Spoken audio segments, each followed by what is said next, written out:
JWST's MIRI is fully operational again. Have astronomers found the first strange star?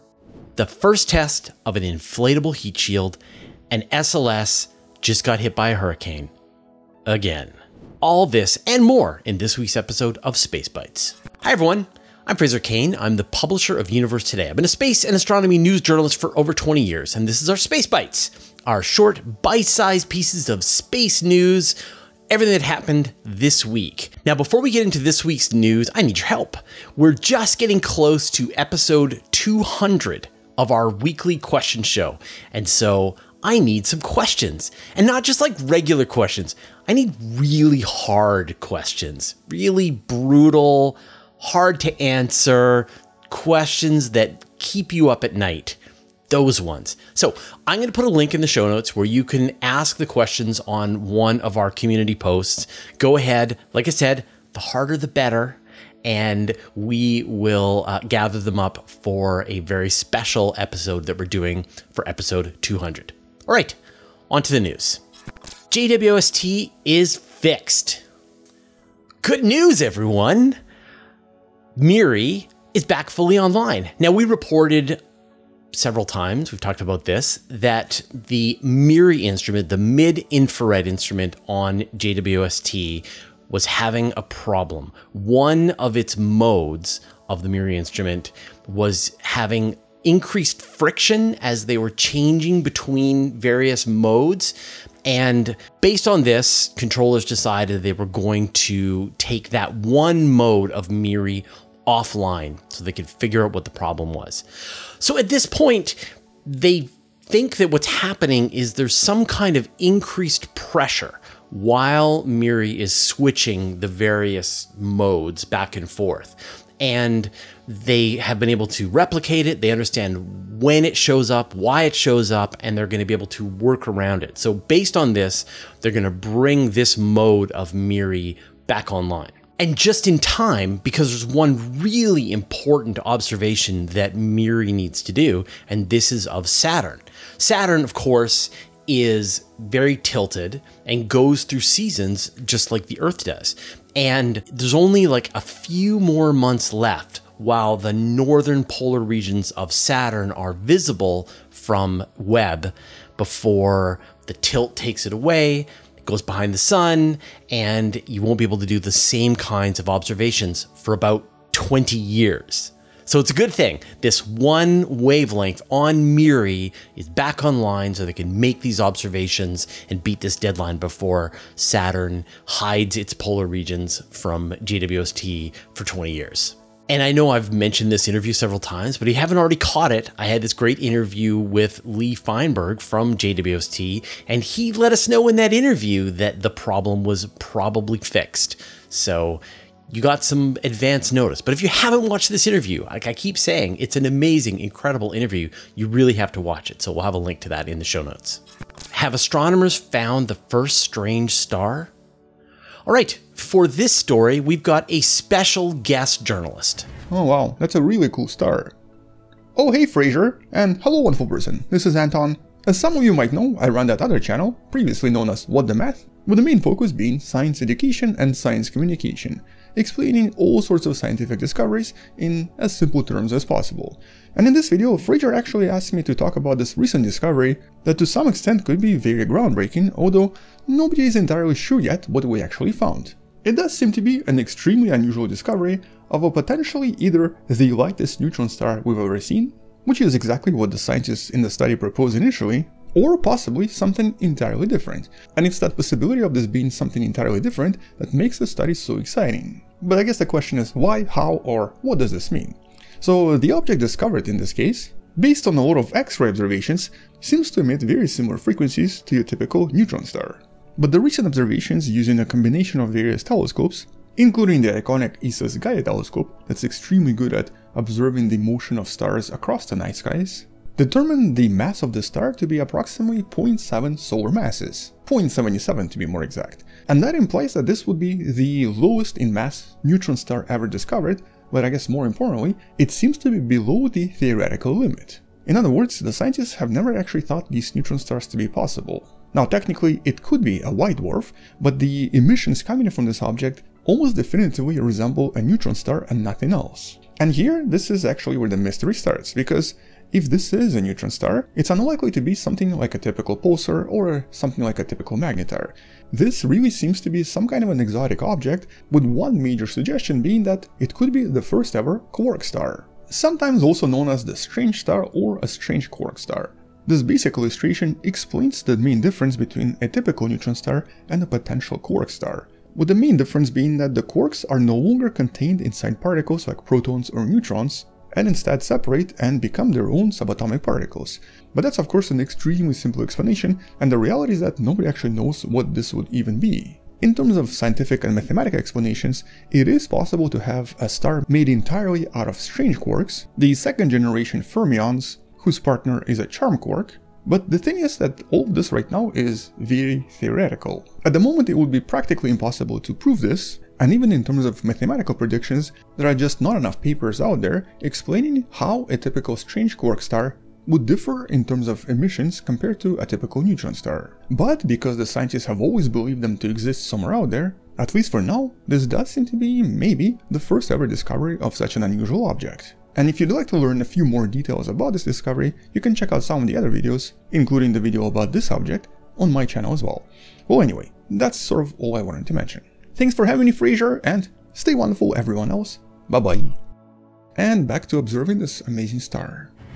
Thanks, Anton. I hope you all enjoyed that surprise, having Anton Petrov join in the show. Of course, he's got an amazing channel, and if you haven't already subscribed to Anton's channel, do that right now. I'll have a link in the show notes, and he is one of the best, most reliable space news channels you can subscribe to. The first test of an inflatable heat shield. I've mentioned this several times in the past that landing large payloads on Mars is going to be really tricky. The problem is that Mars has the wrong amount of atmosphere. Landing on a place like Earth is relatively easy. You just deploy a bunch of big parachutes, use the thick atmosphere of Earth to slow you down, and you can land at a runway. We saw this with the space shuttle. If you've got no atmosphere, say like on the moon, you can just make a propulsive landing, and that's what they did with the Apollo landings. But the problem is that Mars has a little bit of atmosphere, not enough to slow down to reach the surface, but too much that you can make a propulsive landing. And this makes it actually really tricky. And I've always mentioned in the past that Mars eats spacecraft for breakfast.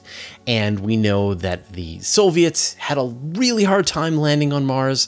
Other spacecraft have crashed on Mars. So really it's been the Americans and the Chinese who have been able to land safely on the surface of Mars. And so when you think about Perseverance and Curiosity, had this really complicated system. So you've got this aeroshell that slows it down as it enters the atmosphere, then it deploys a parachute, but it's still going too quickly. And so it deploys this sky crane that lowers this heavy rover down onto the surface of Mars. And this technology will only get you to about 1 ton. You can't launch a heavier payload to Mars using this chain of landing systems. And it's already kind of terrifying. So how can we get heavier payloads down onto the surface of Mars? And so the idea that NASA is working on right now is called LOFTED. It's the low Earth orbit flight test of an inflatable decelerator. And what this really is a bouncy castle that is tucked into a canister, and at the right time, the whole thing is inflated, and it provides a huge drag on the spacecraft as it enters the atmosphere, and hopefully it will allow much larger payloads, maybe up to 3 tons, to be able to land onto the surface of Mars. Now, of course, this is the kind of thing that you want to test, and so this week, NASA tested their LOFTED system on a United Launch Alliance rocket. So the system was carried along on an Atlas V rocket that was already launching a weather satellite. And when they were in the high atmosphere, they deployed the system and it was able to re-enter the Earth's atmosphere. And this is a really good test because at very, very high altitudes on Earth's atmosphere, it mimics the conditions that you would experience on the Mars atmosphere. And so you can go the right speed, hit the right density of atmosphere, and figure out if your system is going to work. And they had a completely successful test. You got this really cool spin as the inflatable system was entering the atmosphere. it came all the way down through, landed in the ocean, was retrieved, and I guess now NASA engineers are going to be looking into this. Now, I had an interview with Tori Bruno a few months back, and he talked about how ULA is also participating in the system because they see it as the ideal way to recover the BE-4 engines that are going to be on their Vulcan rocket, which are the most complicated, most expensive part of the rocket system. You can imagine in a few years, the Vulcan rocket's going to take off, it's going to kick off its engines once it doesn't need them anymore, and they're going to be able to return through the atmosphere on these lofted systems, but probably something that's going to be a little larger. But it's a cool technology, and really anything that gets us closer to landing heavier payloads on Mars is going to be great. All right, it's time for the bad news segment of this week's episode of Space Bites. First up, SLS got hit by a hurricane. Remember what I said last time? At this point, we've got another month and a bit before we can see the rocket roll out to the pad again, and maybe this time they'll be able to launch as long as another hurricane doesn't roll through. So I'll keep you posted. Am I cursing this mission? So it did get hit by a hurricane. Hurricane Nicole just slammed into Florida, and SLS was out at the launch facility when the hurricane hit. And originally, the weather people at NASA had modeled the winds to be about 40 knots hitting SLS. But in the end, the wind speeds were more like 87 knots.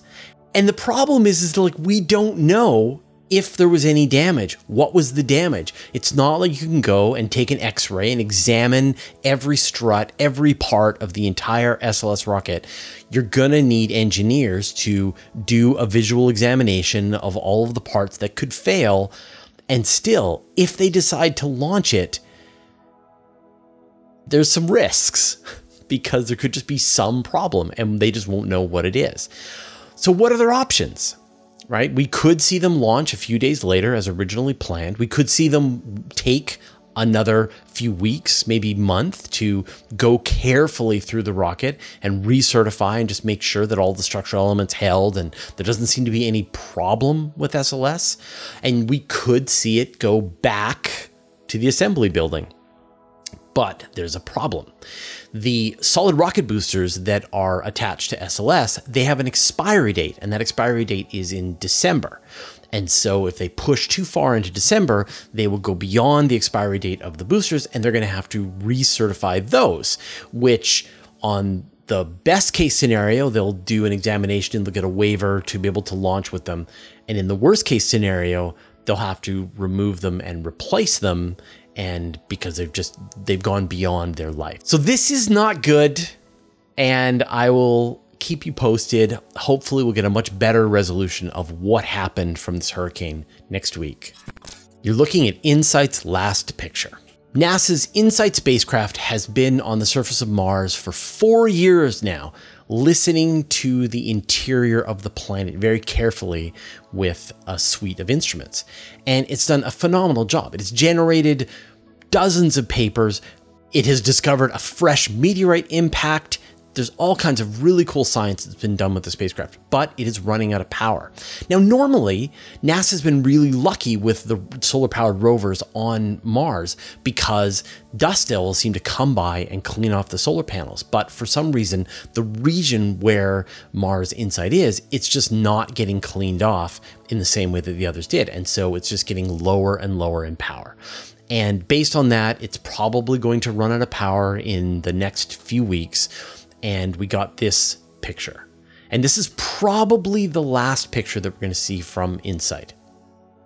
Now, I know in your mind, you're already thinking, why didn't they just, right? Why didn't they install some kind of blower? Why didn't they put brushes on it? Why didn't they figure out some way to have an electrostatic system that discharges and pushes away the dust? And I promise you, NASA has thought of that.